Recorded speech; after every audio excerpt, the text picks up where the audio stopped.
Well, bore da, good morning. Welcome to the service. It's great to come together to seek the Lord, worship him in spirit and in truth. Mae'n hyfryd gallu dod at ein gilydd I addoli yr arglwydd. Just before we begin, just a few announcements then.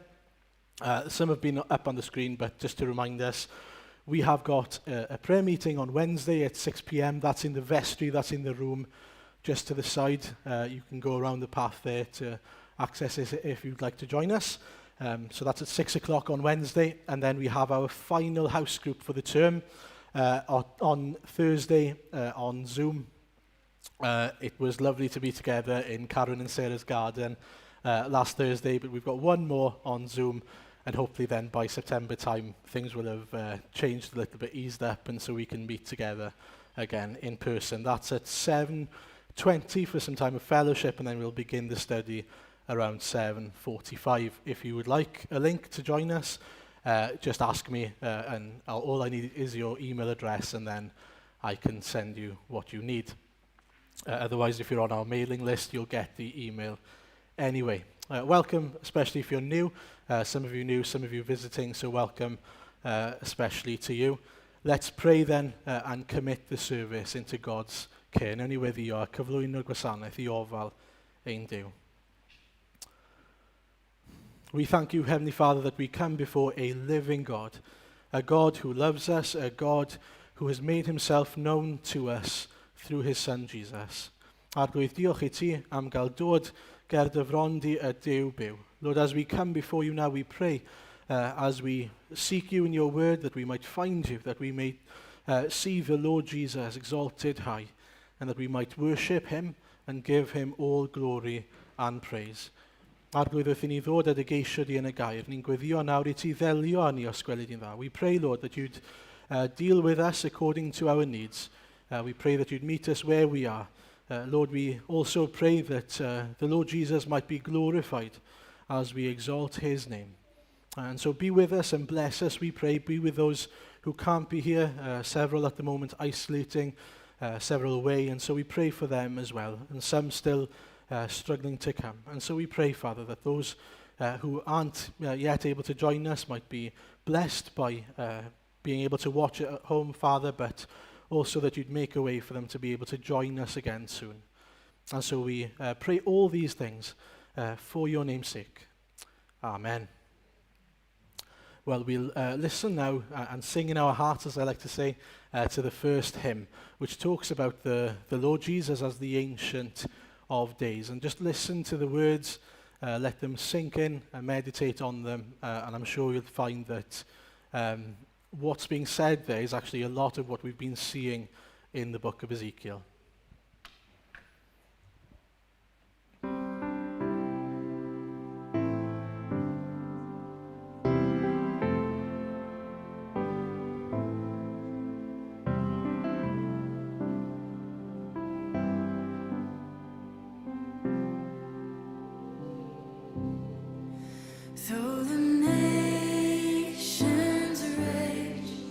Kingdoms rise and fall.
Well, now Anna's going to come up. Anna is working with the church.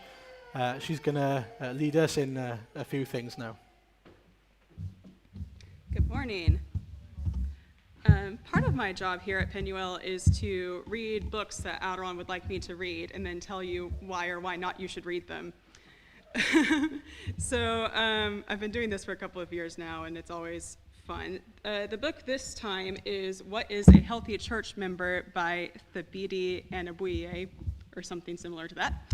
And it is part of a book series called The 9 Marks of a Healthy Church, which have been written by a coalition of people to talk about what are the components that make a healthy church. Obviously, a healthy pastor, and in this case, a healthy church member.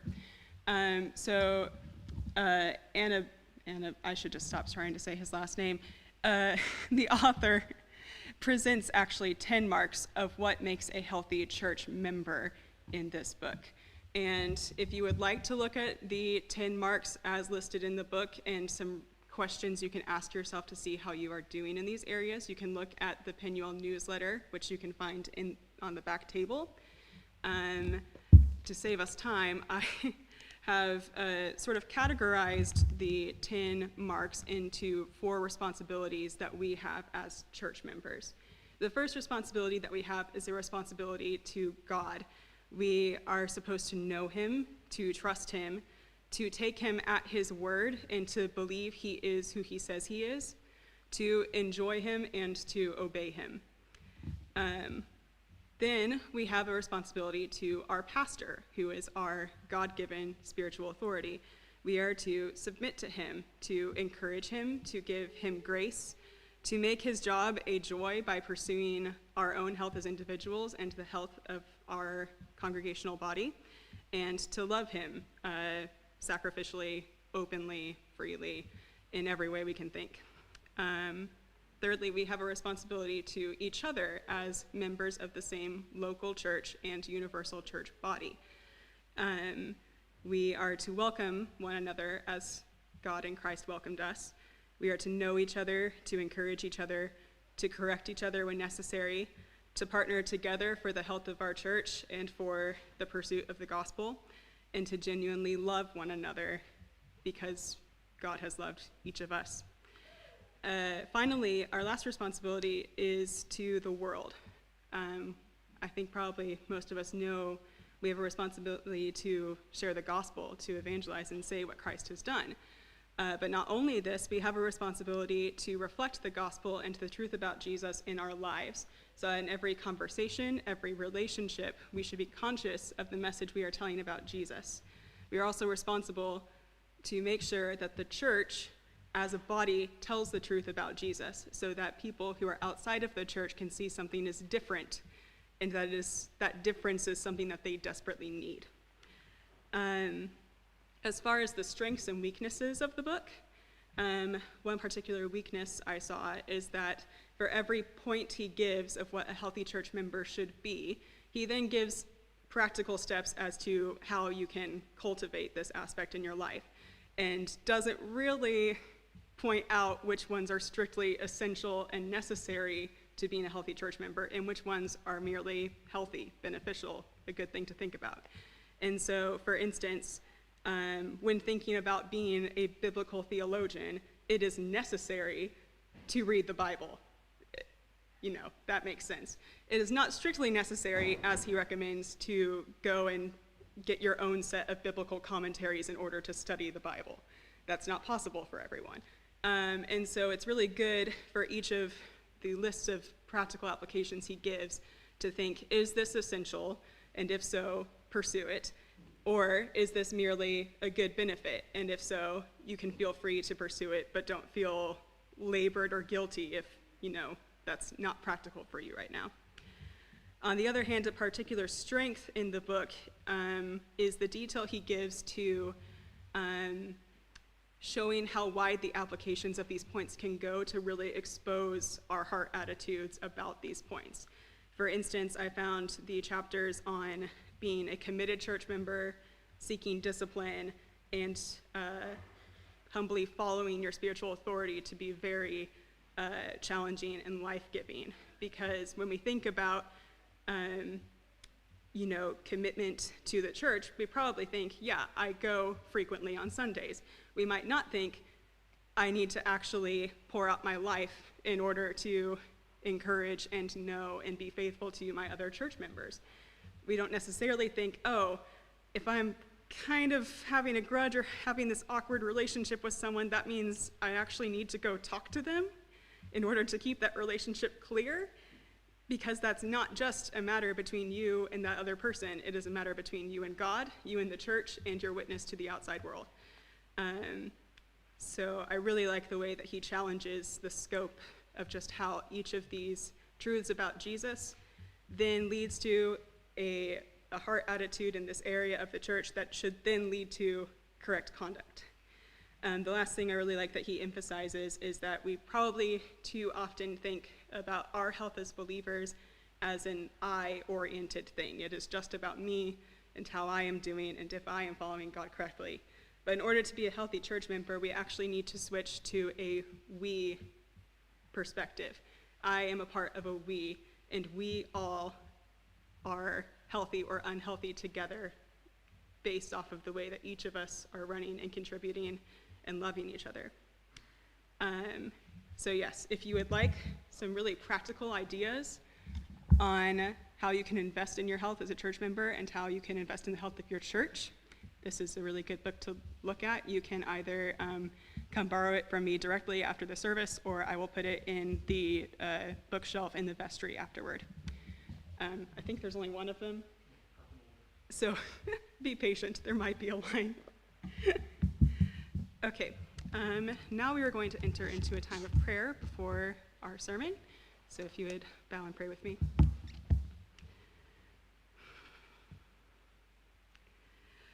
Father, we thank you for this morning, for the day that you have given that we can rejoice in, for this time to gather together as believers, to listen to your word, to believe it, to love you more because of it, and to walk more faithfully for having loved you. I pray that you would use the words you have given in Ezekiel to help us to consider, do we have eyes that see? Do we have ears that hear? Are we really open to receiving the word that you have for us? And I pray that you would fill us with such assurance of your love and knowledge of our security with you that we would be able to hear the words that you have to say and really listen to them and apply them to our lives. I pray that you would bless those who are not here with us in the body today, who are listening on the stream or kept at home for various reasons, that you would strengthen their hearts in the knowledge of their place in your body, that they are essential to us and very loved, and that they would feel your presence, especially this morning. And I pray for the surrounding area of Carmarthen and the various places we have come from, that our presence there and our belief and our willingness that everyone should know you would be both a direct and an indirect influence on them, to know that God is in their midst and to desire repentance and coming to you. We thank you for the fact that you are a God who wants to be known, who your every impulse is to reach out and to gather us in and to make us more assured of the love you have for us. I pray that we would just cling to these truths today and live them out this following week. We thank you for the blessings we have received in Christ and pray these things in his name. Amen. Now we will be reading from Ezekiel 12, verses 1 through 7, and then 21 through 28. And I will be reading in English. The words will be on the screen in Welsh. The word of the Lord came to me. Son of man, you dwell in the midst of a rebellious house, who have eyes to see, but see not, who have ears to hear, but hear not, for they are a rebellious house. As for you, son of man, prepare for yourself an exile's baggage, and go into exile by day in their sight. You shall go like an exile from your place to another place in their sight. Perhaps they will understand, though they are a rebellious house. You shall bring out your baggage by day in their sight as baggage for exile, and you shall go out yourself at evening in their sight as those who must go into exile. In their sight, dig through the wall and bring your baggage out through it. In their sight, you shall lift the baggage upon your shoulder and carry it out at dusk. You shall cover your face that you may not see the land, for I have made you a sign for the house of Israel. And I did as I was commanded. I brought out my baggage by day as baggage for exile, and in the evening I dug through the wall with my own hands. I brought out my baggage at dusk, carrying it on my shoulder in their sight. And now in verse 21. And the word of the Lord came to me, Son of man, what is this proverb that you have about the land of Israel, saying, the days grow long, and every vision comes to nothing? Tell them, therefore, thus says the Lord God, I will put an end to this proverb, and they shall no more use it as a proverb in Israel. But say to them, the days are near in the fulfillment of every vision, for there shall be no more any false vision or flattering divination within the house of Israel. For I am the Lord, I will speak the word that I will speak, and it will be performed. It will no longer be delayed, but in your days, O rebellious house, I will speak the word and perform it, declares the Lord God. And the word of the Lord came to me, Son of man, behold, they of the house of Israel say, the vision that he sees is for many days from now, and he prophesies of a time far off. Therefore say to them, thus says the Lord God, none of my words will be delayed any longer, but the word that I speak will be performed, declares the Lord.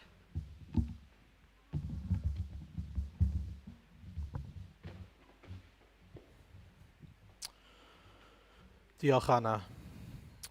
Okay, so turn with me to Ezekiel 12 if you have your Bibles. I'm sure that'll be useful, seeing as we haven't read everything this morning. It is a relatively long chapter. But today then, we're going to be looking at sort of the main parts of the chapter. But before that, let's have a quick recap. If you're new, just explain the system perhaps. When I speak in English, the words will be on the screen in Welsh, and vice versa. When I speak in Welsh, the words will be on the screen in English. So hopefully you'll be able to follow along. But to recap then, since God has made a covenant with the people of Israel back in Exodus, the people of Israel have failed to keep their side of the deal, of the contract, of that covenant. And it's been made very clear to the people of Israel by God through prophets like Ezekiel that keeping the law, trying to keep the law by human effort is just impossible. It's not going to work. Ac yna, fe drychwn ni yn Ezekiel yn benodol ar y weledigaeth o'r arglwydd Iesu ar yr orsedd, os chi'n cofio. It was a vision of Ezekiel on his mobile throne, as I like to call it. Y weledigaeth yna, yr alwad yna, y comisiwn yna. Ac yna wedyn, penod 4 a 5 ymlaen, yn gweld Ezekiel yn acto mas darnau gwahanol o y neges yma oedd gan Dduw ar gyfer bobl Israel, a barn Dduw ar bobl Israel. Ond, o'r dechrau, mae gobeith i gael. Mae gobeith wedi bod ar gael darnau bach o obaith. And last week then we heard that despite all these terrible things that they'd done, that they'd fallen short of God's word and his law, God had shown mercy to them. God was with the exiles. He had become a sanctuary to them, he says in chapter 11. And God had a plan as well. Not just to take them out of Israel and then bring them back, because that wouldn't actually change anything. So something needed to be done. He needed to give them a new heart. He needed to change them from within. And so he planned to give them new hearts and then to bring them back to Israel. Felly, heddi, i ni'n edrych ar olygfa gwbl newydd, lle mae Duw yn siarad gyda Ezekiel eto, ond nawr mae yna neges eitha penodol i bobl Israel. A mae'n atgoffa ni fod yn Duw ni yn ddiw gofalus a penodol iawn o sut mae'n ymwneud gyda'i bobl. Mae hynny'n bwysig. 5 times in this chapter we read the words, the word of the Lord came to me and said. If you want to look in your Bibles, you can check. Hopefully I haven't counted wrong. My maths isn't that great. But I think it's 5 times in that chapter you hear the term, the word of the Lord came to me and said. Now that's significant because what Ezekiel is saying is, this isn't my opinion. This isn't just sort of thoughts or musings that I've come up with in my own head. What he's saying is, God came to me and said. And so these are God's words. These are his commands. These are his messages. Gair Duw yw e. Mewn geiriau eraill, mae yr awdurdod ar grym gan y gair, nid gan Ezekiel. A felly mae'n dweud gwrandewch. A mae'n siŵr bod e hefyd yn teimlo chydig bach fel dweud peidiwch a seithio'r negesydd. Don't shoot the messenger. Dim fi sy'n dweud hyn, Duw sy'n dweud hyn. Mae e'n dod felly, Ezekiel ei hunan yn ildio iair Duw wrth rannu'r neges. That's a thought, isn't it? That Ezekiel himself is putting himself under God's authority by sharing the message with the people of Israel. Something that wasn't necessarily pleasant to do. Nobody likes giving someone else bad news.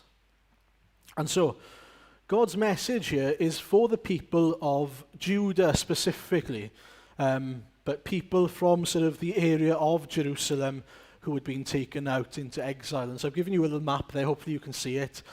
I know it's not massive, but you've got, just before this, essentially, Israel had split up into 2 territories, which was northern Israel then and Judah, and then you've got Jerusalem there, just almost by the line there, by Jericho. Just giving you an idea of what is going on at that time. And so that's where Ezekiel had been taken from and taken into captivity, into exile in Babylon from there. A felly mae Duw yn dweud yn adnod 2 fod Ezekiel ymhlith y bobl yma, pobl gwrthryfelgar. A y bobl yma yn Iddewon wedi cael eu cymryd i ffwrdd o Jerusalem, yr un pryd a Ezekiel. Dyna pwy mae'n siarad gyda fan hyn. Mae'n bwysig deall hynny. And it's important to note as well, because this passage deals with some of the wrong ideas that these people had.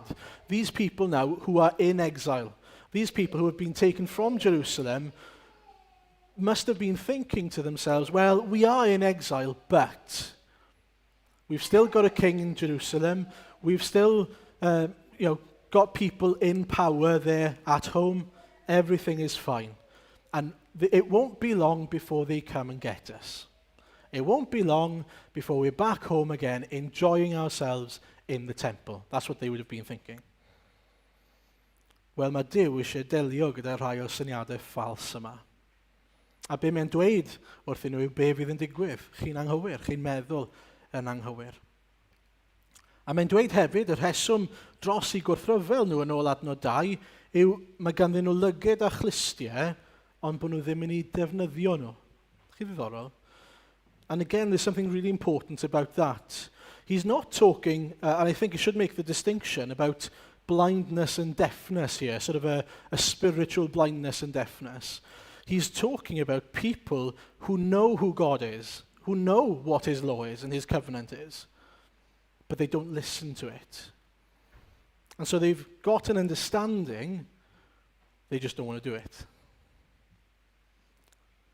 A felly dyw e ddim bod nhw ddim yn gyda'r gallu i wrando, maen nhw'n dewis gwrthod y cynnig. A mae pobl heddiw fydd yn clywed ac yn deall yr efengil, ond yn gwrthod yr efengil hefyd. Mae Iesu'n dweud yn aml yn y gair, yr hwn sydd â chlystiau i glywed. Yn enwedig wrth siarad, nid gyda unrhyw un a'r bobl tu fas fel petai, ond gyda yr eglwysi, enghraifft yn datguddiad. Every time he's speaking to the churches in Revelation, he says this. It's interesting, isn't it? They're the church. Surely they've got ears to hear. Well, yes, but are they listening? And it's important then to have open and attentive ears. Anna prayed about it before we had the reading. We should be alert. We should be listening up when we approach God's word, when we come to church, when we came today. Were we asking, Lord, open the eyes of my heart to your word for me? Are we praying, Lord, deal with me, change me, make me more like Christ? Help me to seek first your kingdom. You see, these people knew who God was. They knew where to go if they wanted to worship him in the temple. They chose not to. Do you see the point? And so we've got the same option, haven't we? We know who God is. We know where he is to be found in his word. Will we seek him? Will we search for him? Will we diligently, when we enter into church or into fellowship with him in his word, even at home, do we come with the right attitude of heart? Pan mae plentyn yn fach, a chi eisiau iddyn nhw glywed rhyw sŵn arbennig. Chymryd chi'n clywed lle sŵn aderyn mas yn yr ardd. A chi'n gweithio nhw, gwrando mas. Listen up. Can you hear that? Be chi'n neud fyna? Chi'n cael nhw'n dawel. Chi'n trial cael nhw i wrando ar y sŵn. You're trying to make them attentive to the voice of, or the sound of whoever you're trying to get them to hear, or whatever you're trying to get them here. Well, let's have the same approach then to the Word of God. Let's push out the noise of the world. Let's push out everything else. Let's just focus on what God has to say to me today. How are you teaching me today? What are you saying to me today, Lord? We need to give him our attention, our time, and our silence. Okay, so as we come to the word today, what do we see? Wel, i ni'n gweld Ezekiel yn cael ei alw i actio chydig rhagor. Mae e'n dod yn actor da nawr, nag yw e? Mae'n dechrau dod yn actor da, rhyw fath o ffilmiau bywyd sydd gyda fe. A mae tro yma, mae ei fod actio y geithglyd o flaen y bobl oedd yn y geithglyd. But this is some serious acting. So in verse 5, he tells them, I think, what must be the basis for Shawshank Redemption, if you've ever seen that film, which is to make a hole in a wall and escape. That's the first thing he tells them. Make a hole in the wall and escape. Which, you know, let's be honest, if there's no reason to do that in exile already, why on earth, you know, it must have looked ridiculous. And then the second thing in verse 6, as if the first thing isn't ridiculous enough, just put a little blanket or something over your face, cover your face up, so you're doing everything blind. So he covered himself up on his face, so he couldn't see anything, make a hole in the wall, and escape. He must have looked ridiculous, he must have felt ridiculous while he was doing it as well. Mae'n siŵr fod rhan o Ezekiel yn meddwl, mae hwn yn rhyfedd iawn. Mae'n lot o egni roi mewn i rhywbeth, yn enwedig os mae Duw yn disgwyl bydd pobl yn anwybyddu ni beth bynnag. Ac eto, ymateb Ezekiel, gwneithim fel y gorchmynwyd i mi. Ezekiel could have said so many things. This is really weird. There's no value in this. No one's going to listen to me. You've already told me they're a rebellious people. But no, he trusted in God's ways. For whatever reason, God was telling him to do this. And so if God says, he does. And that's really important. We don't have to understand what God is doing to obey his word. We don't have to understand why he's calling us to do something in order to do it. We simply need to trust. I remember hearing someone in a sermon saying, if God says jump, all we need to ask is how high? How high can I jump? How far do you need me to go? Whatever he's calling me to do, let's go. That's how obedience should work. Because he is God, he knows better than us. Okay, so bore wedyn, mae Duw yn siarad eto. A mae hwn ar ôl i Ezekiel actio. Mae Duw yn esbonio'r rheswm pam mae wedi gofyn iddo fe wneud y cyfan. Mae Duw yn disgwyl ymateb. Mae'n disgwyl fod y bobl o'i gwmpas yn cwestiynu yr hyn maen nhw'n ei weld. Ac ymateb Duw i'r cyfan yw, wel, mae Ezekiel yn arwydd. Mae e'n arwydd i'r bobl. It says in verse 10, say to them, this is what the sovereign Lord says. This prophecy concerns the prince in Jerusalem. And all the Israelites who were there. Say to them, I am a sign to you.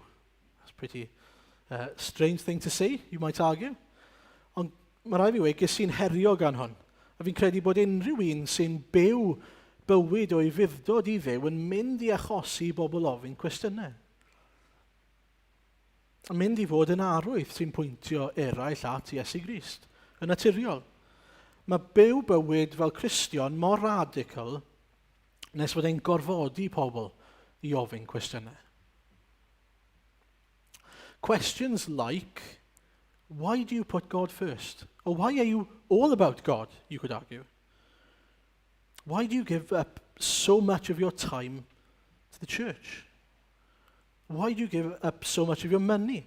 Why do you live so differently? Why do you love your enemies?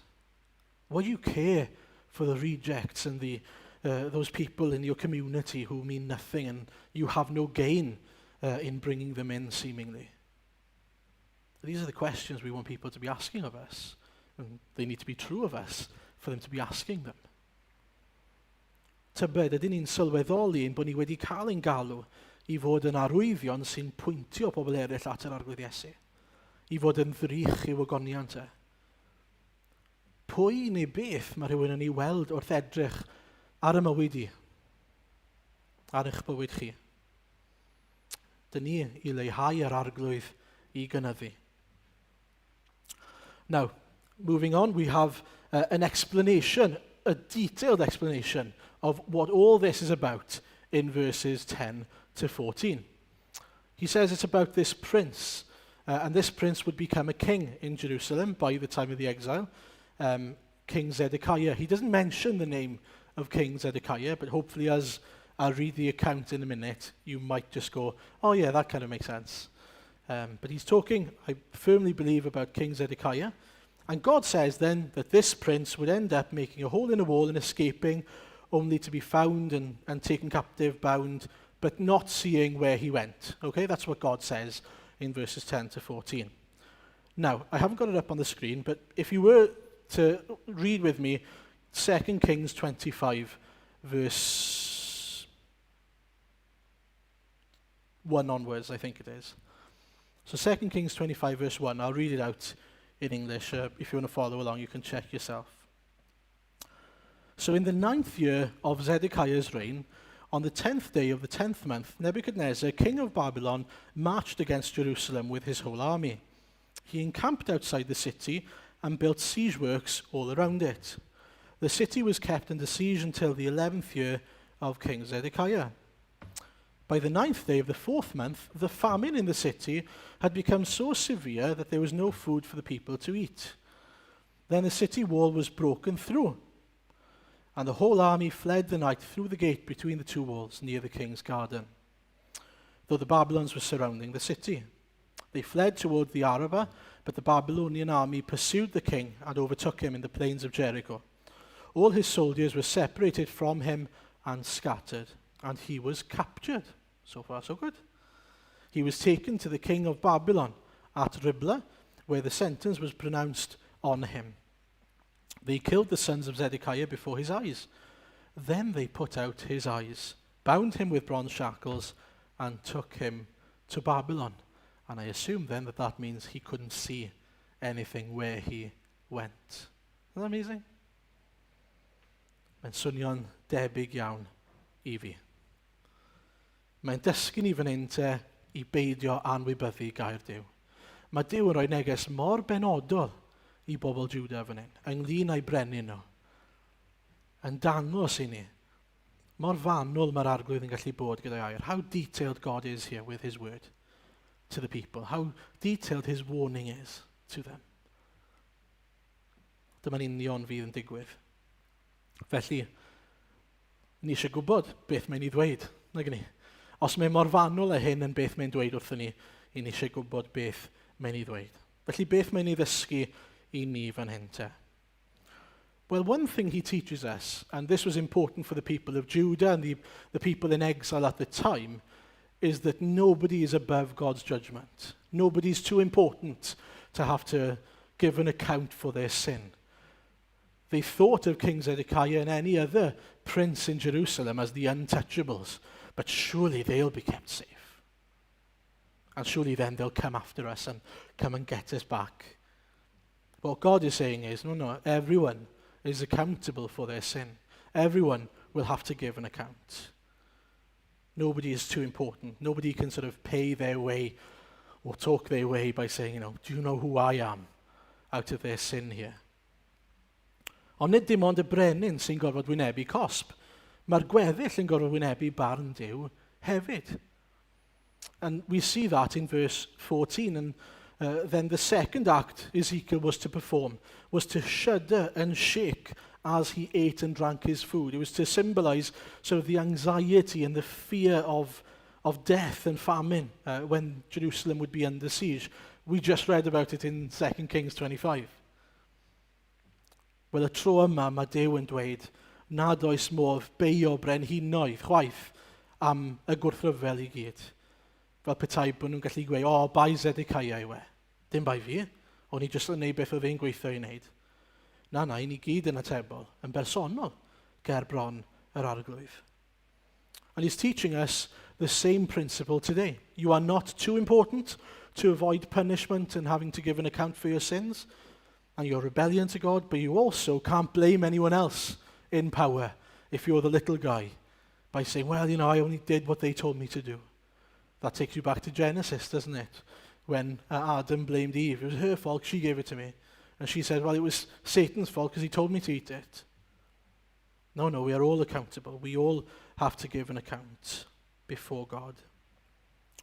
I ni gyd yn atebol, bydd rhaid rhoi cyfri i un dydd. A felly mae eisiau ni ystyried ble i ni'n sefyll ger bron yr arglwydd. Heddi, einau ti wedi dyfaddau, wedi cael maddeiant am bechod, neu ti'n wynebu ei farnau. And then verses 15 to 16 are really interesting in this passage. We hear that in exile, people will start acknowledging or declaring, depending on your version, their detestable practices. And it's interesting to me that when the exiles are taken out of Jerusalem, it's as if then they see the error of their ways. Then they see their condition. It's as if they needed this hardship, whether it's because they were among the Babylonians and they realized, you know what, we're no different to these people. We're just like them. We've got the same detestable practices as them. We're supposed to be different. Or whether it was the fact that they were taken into captivity and they realized that God's favor wasn't on them anymore. We don't really know. But it's interesting that it's there that they acknowledge their detestable practices. A fi yn credu bod hi'n bwysig felly bod ni'n gofyn, wel, tybed a yw Duw yn ein rhoi ni mewn rhai sefyllfaoedd anodd, lle falle ni ddim yn teimlo mor ddiogel, lle ni yn cael ein herio i ystyried, wel, lle ydy ni ger bron yr arglwydd? Pan ni'n meddwl am y pandemig sydd yn y byd nawr, gobeithio bod ni'n gofyn o yn gofyn y cwestiwn, tybed beth mae Duw yn ei ddweud wrthyn ni am bwysigrwydd yr eglwys, peidio cymryd yr eglwys yn ganiataol, breider bywyd, peidio cymryd bywyd yn ganiataol, natur diflanedig bywyd, mor gloi mae pethau'n gallu mynd. All these things are things that surely God is teaching us things about through the most difficult of times. And finally, we have the section between verses 21 and 28, where God challenges the Israelites' mindset. God says to them, I know all about your sayings that you think are great sayings. They were called proverbs, which was supposed to be a saying of wisdom. It's ironic because there's no wisdom involved in this proverb whatsoever. This proverb was basically a way of saying there's no point believing in the word of the prophets because the vision never happens. It never comes to life. Nothing ever comes to fruition, to reality. A rhai yn nhw yn broffwydi oedd wedi rhannu neges Duw, pobl fel Ezekiel a Micah. Oedd y neges ddim wedi dod i gael ei wireddu eto. Oedd yr amser ddim wedi dod. Felly, oedd y bobl wedi penderfynu, wel na fe te, dyw e ddim yn mynd i ddigwydd. Sy'n angen credu fe, achos dyw e ddim wedi digwydd, a dyw e ddim yn mynd i ddigwydd. A'i agwedd nhw at Ezekiel felly, oedd yr un peth, wel, i ni wedi clywed y cyfan o'r blaen. We've heard it all before. A dyw ddim wedi gwneud rhywbeth o'r blaen, so bydd e ddim yn gwneud unrhyw beth eto. Well, God's message here is really clear. You better believe it's coming. you better believe I'm going to put an end, not only to the things you're saying, but especially to that proverb you've been saying. And verse 25 says, but the Lord will speak what I will, and it shall be fulfilled without delay. For in your days, you rebellious people, I will fulfill whatever I say, declares the sovereign Lord. Yna ni'n gweld fod yr Israeliaid wedi ymateb i'r neges eto yn adnod 26. Daeth gair yr arglwydd ateb a dweud, fab dyn y mae tylwyth Israel yn dweud, ar gyfer y dyfodol pell mae'r weledigaeth a gafodd, ac am amserodd I ddod mae e'n proffwydo. Again, what they're saying is, yeah, well, it might happen, but, we're not talking about now. We're talking about ages away, next few generations, maybe, if we're lucky, because, nothing's ever happened yet, so why is it going to happen now? Let's just put it off. Let's just ignore it. And again, we've got the message, the response by God. Felly dywed wrthynt, fel hyn a ddywed yr arglwydd yw, nid oedir fy ngeiriau'r rhagor, cyflawnir yr hyn a lefaraf, medd yr arglwydd ddiw. And I think there's a great challenge for us here, not only in taking God at his word, but especially in that this is a shadow, surely, of what is going to happen on the last day when Christ returns. That there will come a day where we have to all give an account, where we have to stand before a holy God and he will either say to us, well done, good and faithful servant, or he'll say, I don't even know you. And those are the only two options. And so at that time, surely we should be responding in the same way that God desired for the people of Israel to respond in their day. Mae angen I ni wneud yn siŵr ein bod ni'n effro ac yn barod. Chwiliwch eich calonnau, chi sy'n gwybod, a'r arglwydd sy'n gwybod. Yr hira ein amser ni ar y ddeiar y mwyaf cyffyrddus I ni'n mynd. Mae 1 Thessalonians 4 yn ein rhybuddio ni I fod yn barod ac yn effro'n sobor. A mae hynny'n wir gyda pob proffwydoliaeth ac addewid gan Dduw, ond yn enwedig yr ail ddyfodiad. There's a passage in Matthew 24. I'll just read the words 44 to 51.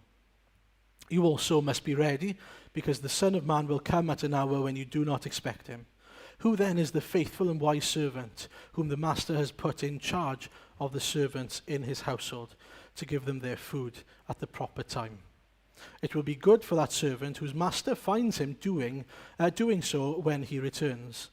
Truly I tell you, he will put him in charge of all his possessions. But suppose that servant is wicked and saying to himself, my master is staying away a long time. And he then begins to beat his fellow servants and to eat and drink with drunkards. So the master of that servant will come on a day when he does not expect him, and at an hour he is not aware of. He will cut him to pieces and assign him a place with the hypocrites, where there will be a weeping and gnashing of teeth. There's a sobering passage for us. Felly peidiwch â cael eich dal allan yn meddwl, fe na I oedi am nawr. Fe na I ildio I Grist ar ôl ysgol falle, lle bydd neb eisiau bwlio fi. Neu ar ôl coleg falle, pan byddai wedi cael fy hwyl I gyd. Neu pan mae gen I blant falle, bydd angen dysgu pethau iddyn nhw. Neu pan bydd I ymddeol falle, pan mwy amser dy fi. Neu pan fi ar yng ngwely anger falle. Pan fi'n meddwl, wel, fi'n ddigon hen nawr. Gobeithio bod chi'n deall y pwynt. It says in Isaiah 55, seek the Lord while he may be found, while he is near. And I want to finish by really quickly making a point to the language of this passage. There are 3 phrases that are key phrases throughout the chapter, and these are the 3 phrases. Daeth gair yr arglwydd ataf a dweud, a byddant yn gwybod mai fy fi yw'r arglwydd, ac yn drydydd medd yr arglwydd ddiw. What do these 3 key phrases do? Well, they illustrate to us that in both judgment and mercy, in all his dealings with his people, God is revealing himself to them. He is a God who makes himself known. He's not a God to hide away. He is a God to be known, loved, and worshipped. Look at them again. The word of the Lord came to God spoke to his people. Then you will know the time of the Lord. God made himself known to the people and then declares the sovereign Lord. God's sovereignty, his power, his majesty, his name is being made known to them, declared to them. And so he's not a distant sort of fuzzy God. Dyw e ddim yn gymylog ac yn aneglur. Am rhywun allwn ni ddim ei weld, mae'n glir iawn am ei hunan. A mae wedi datguddio hunan i ni yn fwy na dim trwy'r arglwydd Iesu Grist. Os ych chi eisiau gwybod pwy yw Duw, edrychwch ar yr arglwydd Iesu. And the reason I say this is especially is if we read a verse, a set of verses like Hebrews chapter 1. Because what we see there is that just as Ezekiel sort of made God's word known, this is what it says in Hebrews 1, 1-3. In the past, God spoke to our ancestors through the prophets at many times and in various ways. But in these last days, he has spoken to us by his Son, whom he appointed heir of all things, and through whom also he made the universe. The Son is the radiance of God's glory and the exact representation of his being, sustaining all things by his powerful word. And I was going to read from Colossians as well, but I won't do that. But it says effectively the same thing. He's the exact representation of God. And so the question, do you know the Lord? Have you come to the Lord through Jesus Christ? It is the only way to know God. It's the only way to be made right with God. It's the only way to enjoy and to worship and to have fellowship with your Creator, your Sustainer, hopefully your Redeemer, for his glory. Amen.